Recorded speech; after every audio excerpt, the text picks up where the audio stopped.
Sinuspinde na ang lisensya ng driver ng truck na sangkot sa aksidente sa Pampanga na ikinamatay ng 4 na magkakapatid. Nagbabalik si Bien Manalo. Pinatawan ng Land Transportation Office o LTO ng 90-day preventive suspension of the driver's license ang truck driver na sangkot sa road accident sa Porac, Pampanga noong nakaraang linggo na kumitil sa buhay ng 4 na minor de edad na magkakapatid.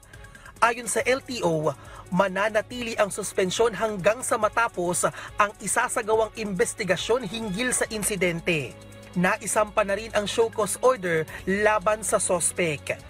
Matatanda ang papauwi na sana ang mga biktima sakay ng kolong-kolong na minamaneho ng kanilang ama nang mabangga ito ng truck mag-aalas 11 ng gabi noong November 22 sa Porac Angeles Road, Porac, Pampanga.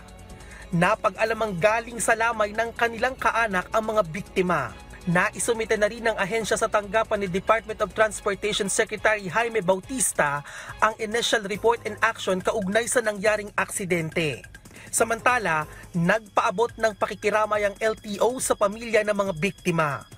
Tiniyak din ng ahensya ang masusing investigasyon hinggil sa kaso at tiniyak na pananagutin ang may sala. Sa huli, nagpaalala rin ang ahensya sa mga motorista na maging maingat sa pagmamaneho para maiwasan ang aksidente sa lansangan. Bien Manalo para sa Bayan.